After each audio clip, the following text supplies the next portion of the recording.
Hey everyone, I'm coming to you today because I've gotten quite a few comments and emails about what's so hard about just walking outside and taking your hair off. What has been so hard about that? And I wouldn't expect you, if you've never been through it, to understand. Just like I couldn't understand what it's like to be paralyzed. I couldn't understand that because I've never been through it. So what I would say to that is trauma is real. Now, I know we're kind of just now in this place where we're really looking at people and taking mental health seriously. But when I think of my hair and why I can't do it, it's just not the fact that I don't want to take my hair off and I don't want to be embarrassed that I don't have hair. It's the atmosphere in which I was supported of not having hair. It's the trauma and the triggers that come along with that. It was the being treated differently. It was being bullied. It was being abused and being told that, well, she, has low self-esteem anyway, so what does it matter? Like no one in my life was probably ever gonna love me because of my hair, not or lack thereof. And there are always triggers every day, even in my field of education. If a student is hateful, because that's what happens. Kids are cruel and kids say things and they're disrespectful. And as an educator and as a professional, you can't just match them and say what you want to say, because if they knew my story, I hope they wouldn't say it. But when they say things, if they do say something, that immediately takes me back to when I was younger and I was bullied, or people pulled my hair off in public to shame me in front of people.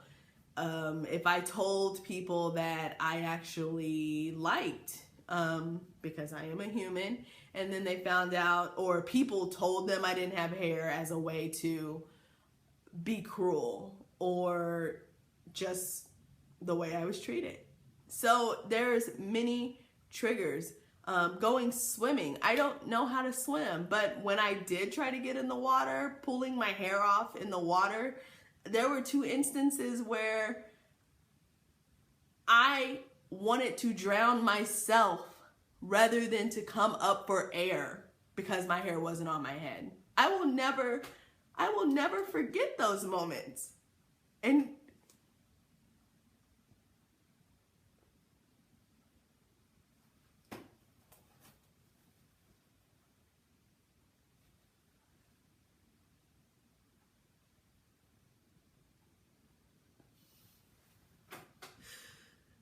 so it's not about just taking my hair off.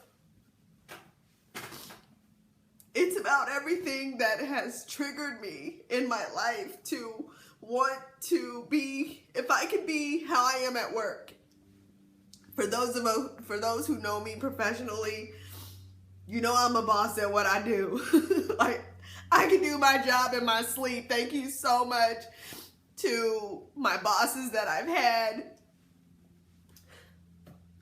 And if I could have just that courage personally to rise above all of the adversity personally, to just take my hair off and walk outside, I could not imagine the person I would be.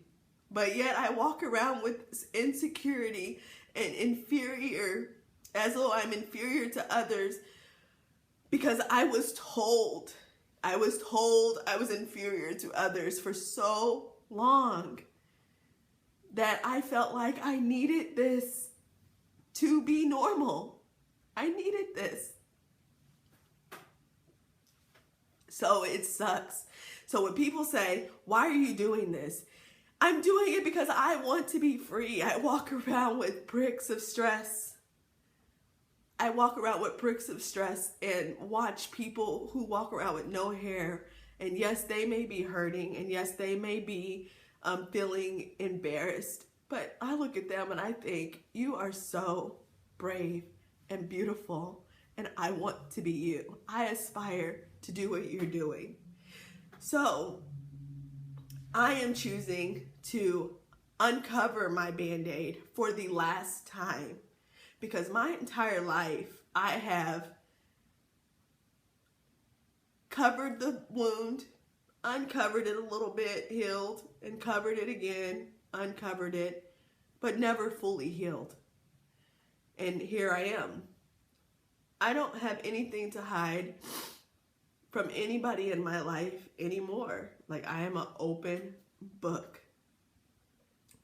And there are people out there that have a story such as mine that are looking and want to be able to tell their story. And that's the purpose.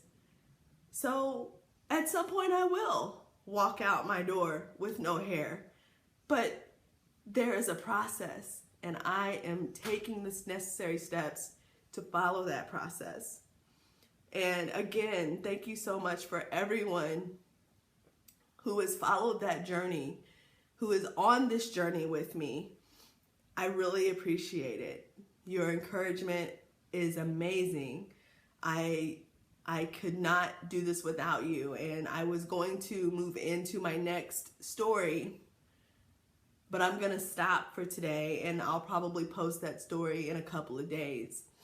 And it will be about the first day I showed up to school with no hair and how that felt. So I just need to break it up, because this is not okay right now. I mean, this is a mess. But I want to just, you all be aware of trauma. And again, you don't know what people are going through or what they've been through. And that's why you should always take the time to listen and to be kind, because you don't know people's stories. And once you find them out, you might have wished you may have treated them a little differently. So share and like. I appreciate the support. Couldn't be doing this without you, and of course with God. And I love you all. So I'll talk to you later. Be strong and be you.